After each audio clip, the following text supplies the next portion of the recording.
Hello, I'm Bill Gates, Chairman of Microsoft. In this video, you're going to see the future. यह कहानी एक ऐसे व्यक्ति की है जिसने अपनी बुद्धिमानी, मेहनत और जुनून से न सिर्फ तकनीक की दुनिया बदली, बल्कि दुनिया की सबसे अमीर व्यक्तियों की सूची में भी शामिल रहे। गणित और कंप्यूटर प्रोग्रामिंग के प्रति उनका प्यार और समर्पण उन्हें सबसे अलग बनाता है। इनका नाम है विलियम हेनरी गेट्स थर्ड, जिन्हें हम बिल गेट्स के नाम से जानते हैं। नमस्कार, मैं हूं अमर फौजदार। स्वागत है आपका अमरनामा में। बिल का जन्म 28 अक्टूबर 1955 को सिएटल, वॉशिंगटन में हुआ। उनके पिता विलियम एच गेट्स एक सीनियर वकील थे और उनकी मां मैरी गेट्स व्यापार और समाज सेवा से जुड़े कार्यों में शामिल रहती थीं। बिल बचपन से ही बहुत जिज्ञासु और प्रतिस्पर्धी थे।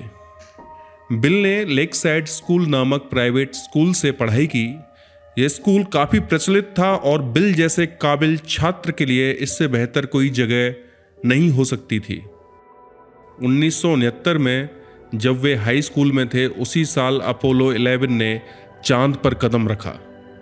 यह सब अत्याधुनिक मशीनरी के कारण संभव हुआ, जिसे आज हम कंप्यूटर कहते हैं। लेकिन उस समय के कंप्यूटर बहुत बड़े और महंगे होते थे, जिनको इस्तेमाल करने के लिए कई लोगों की ज़रूरत होती थी। उस दौर की इतनी महंगी मशीन होने के बावजूद लेकसाइड स्कूल में कंप्यूटर उपलब्ध था और यह बिल के लिए किसी वरदान से कम नहीं था। 13 साल की उम्र में उन्होंने पहली बार अपने स्कूल में टेलीटाइप मॉडल 33 ASR कंप्यूटर देखा, जिसे देखकर उनके मन में दिलचस्पी पैदा हुई। स्कूल की पढ़ाई के बाद उनके पास काफ़ी समय बचता था और उस समय को काटने का उनके पास कोई साधन न था, और यहीं से उन्हें एक गेम प्रोग्राम बनाने का विचार आया। उन्होंने अपने दोस्तों पॉल एलन, रिक वीलैंड और केंट इवांस के साथ मिलकर अपना पहला प्रोग्राम एक टिक टैक टो गेम बनाया, जिसमें खिलाड़ी कंप्यूटर के खिलाफ खेल सकते थे। इसके बाद उन्होंने लेकसाइड प्रोग्रामर्स क्लब की स्थापना की और कंप्यूटर कोडिंग की दुनिया में कदम रखा। पॉल एलन और बिल गेट्स की दोस्ती स्कूल के दौरान ही हुई। हालांकि पॉल उनसे 2 साल बड़े थे और शारीरिक रूप से बिल से लंबी कदकाठी के थे, लेकिन इसके बावजूद उनकी दोस्ती गहरी होती गई। वह दोनों नहीं जानते थे कि वह भविष्य में कंप्यूटर की दुनिया के 2 मशहूर नाम बनने वाले हैं।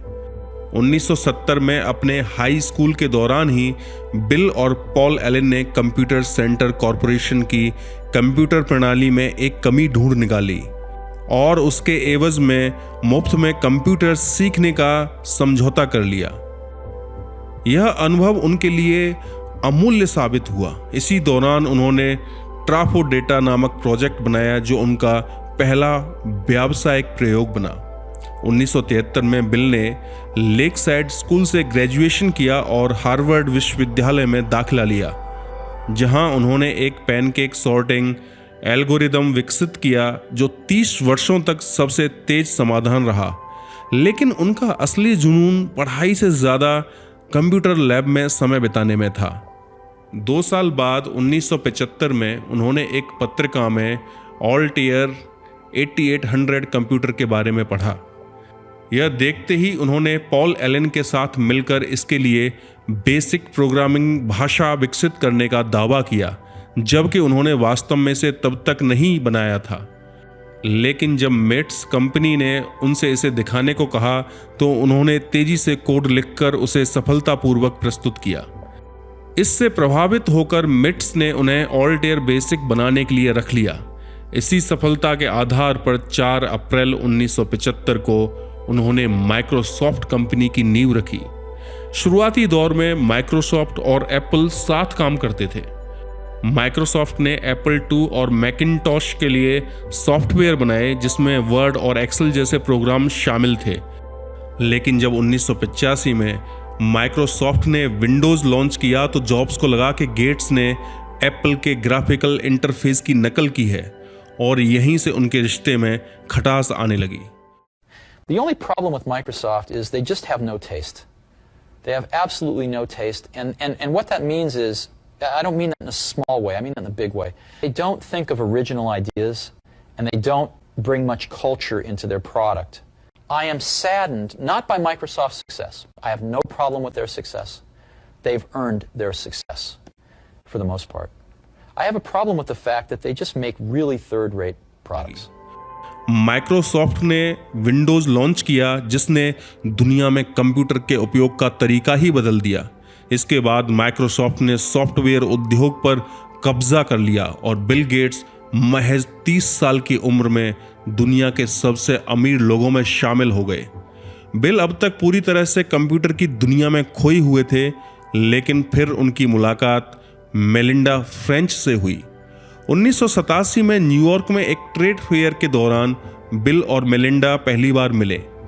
उस समय बिल माइक्रोसॉफ्ट के सीईओ थे, जबकि मेलिंडा ने प्रोडक्ट मैनेजर के रूप में माइक्रोसॉफ्ट में काम करना शुरू किया था। शुरुआत में मेलिंडा ने बिल का प्रस्ताव ठुकरा दिया, लेकिन समय के साथ वे एक दूसरे के करीब आ गए और 1994 में उन्होंने शादी कर ली, जिसके बाद उनके 3 बच्चे हुए, जेनिफर गेट्स, रोरी गेट्स और फीबी गेट्स। मेलिंडा से मुलाकात के 1 साल बाद 1988 में एप्पल ने माइक्रोसॉफ्ट पर मुकदमा किया, लेकिन कोर्ट ने फैसला माइक्रोसॉफ्ट के पक्ष में दिया। इसी दौरान जॉब्स को एप्पल से निकाल दिया गया और माइक्रोसॉफ्ट विंडोज़ के साथ बाजार पर राज करने लगा। 1997 में जब एप्पल आर्थिक संकट में था, तब जॉब्स ने कंपनी में वापसी की और माइक्रोसॉफ्ट से $150 मिलियन का निवेश हासिल किया। इस समझौते के तहत माइक्रोसॉफ्ट ने मैक के लिए ऑफिस और इंटरनेट एक्सप्लोरर बनाना जारी रखा, लेकिन इस मदद के बावजूद जॉब्स और गेट्स की प्रतिद्वंदिता बनी रही। साल 2000 में बिल ने एक अहम फैसला लिया और माइक्रोसॉफ्ट के सीईओ पद से इस्तीफा देकर बिल और मेलिंडा गेट्स फाउंडेशन की स्थापना की। इस फाउंडेशन का उद्देश्य स्वास्थ्य, शिक्षा और जलवायु परिवर्तन से जुड़े मुद्दों को हल करना था। 2014 में उन्होंने माइक्रोसॉफ्ट के चेयरमैन पद से इस्तीफा दे दिया और एक टेक्नोलॉजी सलाहकार की भूमिका निभाने लगे। 2020 में उन्होंने माइक्रोसॉफ्ट के बोर्ड से भी पूरी तरह से हटने का फैसला किया। बिल व्यावसायिक क्षेत्र में सब कुछ कमा चुके थे, लेकिन उनके और मेलिंडा के रिश्ते में खटास बढ़ती जा रही थी।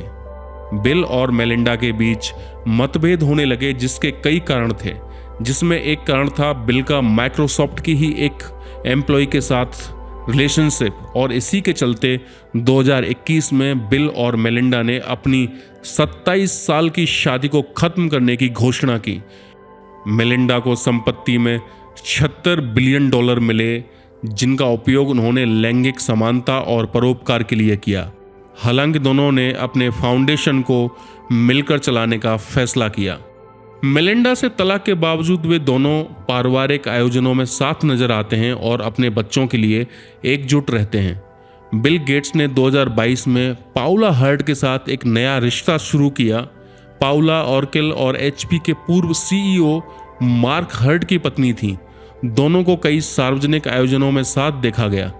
2024 में वे पहली बार रेड कारपेट पर एक साथ नजर आए। माइक्रोसॉफ्ट में काम करते समय उनके प्रतिद्वंदियों ने उन्हें बहुत प्रतिस्पर्धी और महत्वाकांक्षी व्यक्ति माना।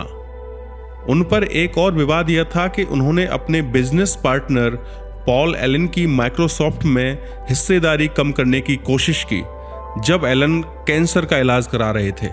इस घटना ने उनके बिजनेस एथिक्स पर सवाल खड़े कर दिए।